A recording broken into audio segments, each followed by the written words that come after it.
Mariana es abogada de Elisa Carrió, diputada nacional. Trabajó en la causa del encubrimiento del atentado a la AMIA. En Mujeres que Transforman, un podcast de la Coalición Cívica, hoy hablamos sobre la defensa. Marian, ¿cuándo empezaste a representar a Lilita ante la justicia? ¿Estabas consciente de dónde te estabas metiendo?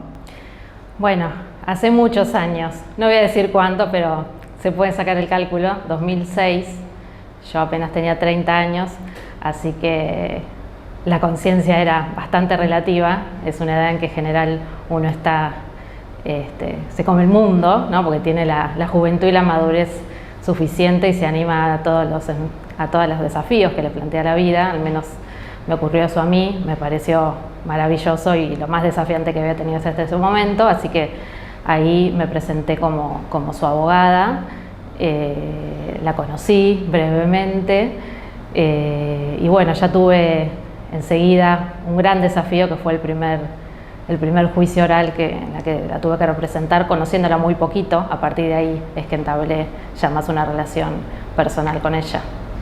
Así que nada, te encontraste con una personalidad que veías un poco en los diarios y ¿te impactó? ¿Qué fue lo que te impactó? No, me impactó lo cercano o lo más humana que era frente a lo imponente que era su imagen para mí. Yo la seguía, la escuchaba y si bien acepté ese desafío por ese grado de inconsciencia, estaba nerviosa, por supuesto que para mí era algo muy, pensaba en que quizás no lo podía, uno iba a estar a la altura, no lo podía hacer lo suficiente. Bueno, por supuesto nos conocimos en una situación muy graciosa porque le tuve que ir a llevar un escrito para que me designe como defensora y entonces la tuve que ir a esperar a la salida de la iglesia de La Recoleta y estaban en una misa y yo estaba con mi maletín y mi carterita viendo cómo ella se abrazaba y se besaba y todos se abrazaban y se besaban. Yo no practico la religión, así que tengo muy poco conocimiento de las misas y bueno, y ella salió. Se ve que mi cara lo decía todo, entre los nervios y el asombro y el desconocimiento, y me dijo, vos sos mi abogada, ¿no? Te vi cara de que no eras de acá de la iglesia, me dijo algo así. Bueno, ese fue el encuentro y ahí ella sola descontracturó la situación, así que fue un momento, una anécdota que atesoro del momento que la conocí. Así que la conociste en el 2006 y en el 2007 te toca un gran desafío porque ella renuncia a su banca como diputada nacional, en vísperas de ser candidata a presidente. ¿Y cómo fue prepararse para eso? Digo, ¿cómo te sentiste? Fue muy fuerte porque la conocía muy poco. Me tocó llevarla a tocar el pianito a Reincidencia. Fue muy loco. Ella, por supuesto, hablando con todas las señoras que hablaban y le decían qué linda tenía las uñas, no sé qué, todo risa. Yo cada vez que tenía que llevar a una persona, porque cuando se le va a juicio, se hace en general un informe donde se piden sus huellas para dejar registrado por si tiene reincidente, bueno, todas unas cuestiones de trámite judicial.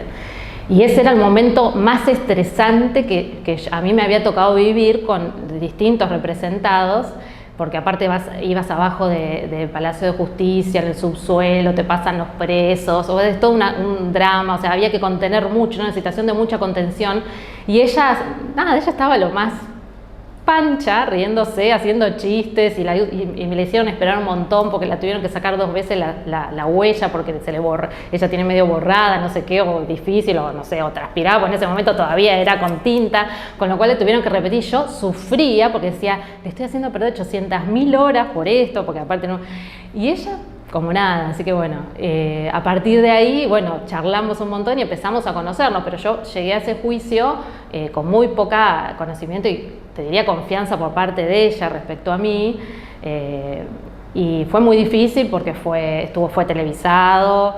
El día del alegato llegamos y estaba toda una sala enorme llena de gente, estaban todos los del partido apoyándola.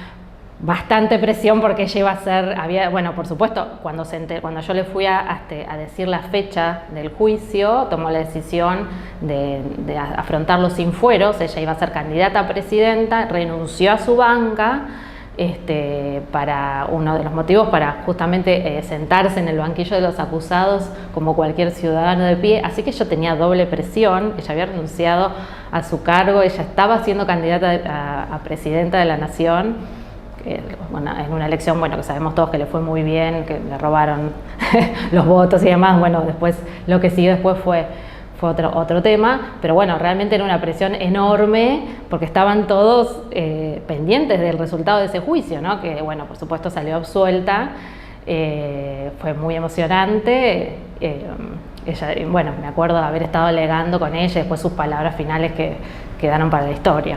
Pero bueno, realmente fue un nivel de presión y de compromiso y de desafío que pocas veces creo que no lo superó nada, ¿no? Bueno, en ese camino tuviste alguna que otras cuestiones más de responsabilidades y de momentos creo que te han puesto en una situación difícil, y de eso te quiero preguntar, ¿cuál fue el proceso más complejo que te costó preparar y por qué? Claro, bueno, a nivel, digamos, emocional, este proceso de Lilita fue muy fuerte, pero digamos, era un tema que yo manejaba bastante porque la defensa de la libertad de expresión, calumnias e injurias, era un tema que venía trabajando mucho, por eso me recomendaron para ser la abogada de Lilita. Pero el que fue mucho más trabajoso y desafiante desde lo profesional, sin duda, fue la intervención en el juicio de cubrimiento de la causa AMIA. Bueno, ahí también era un poco mayor, ya había sido madre, pero también tuve un nivel de inconsciencia. Siempre hay un poco de arrojo que es necesario para tomar estos compromisos, que no había mucha gente dispuesta a hacerlo. Lo hice, por supuesto, a pedido de Lilita. Por supuesto, conocía la historia, yo había trabajado con el tema del memorándum. Bueno, habían pasado cosas muy fuertes, lo del fiscal Nisma previamente.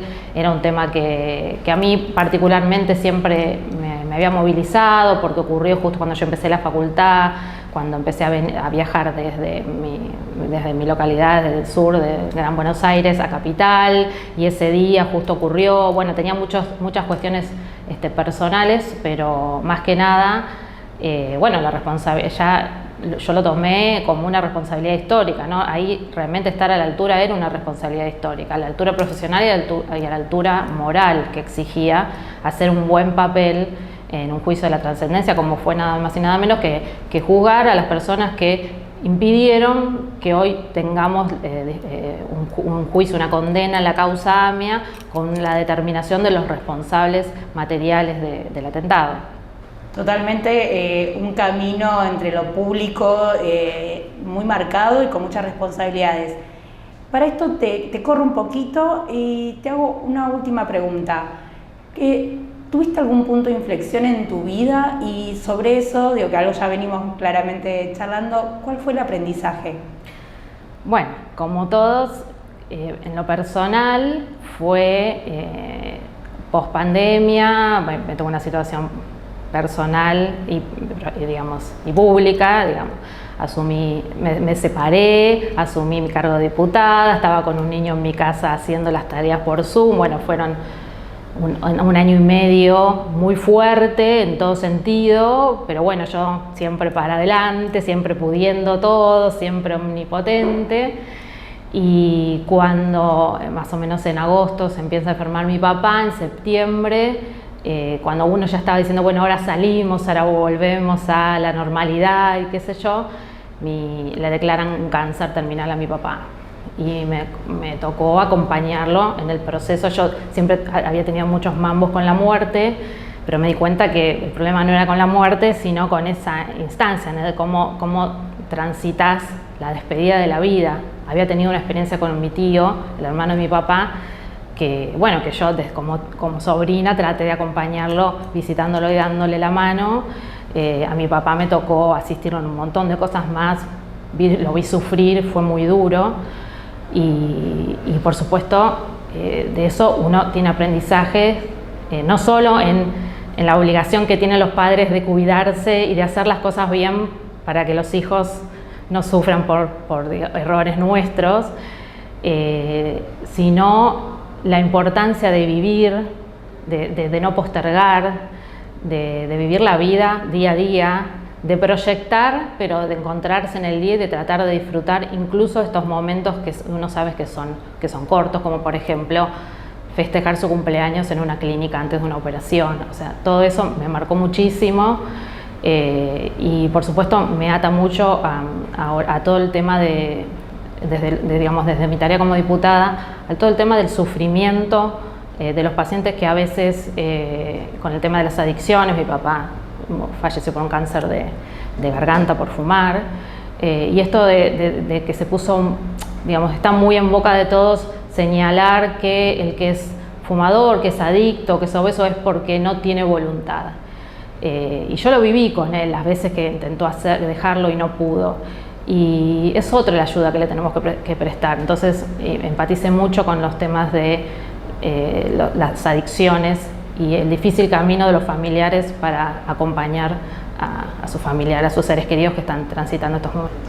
Muchas gracias por tu testimonio, gracias por acompañarnos en este ciclo. Hablamos de lo que nos pasa, lo que nos interesa, lo que nos molesta o lo que nadie sabe. Hablamos de todo. Mujeres que transforman, un podcast de la coalición cívica que recorre las diferentes realidades que atraviesan miles de mujeres en la vida cotidiana.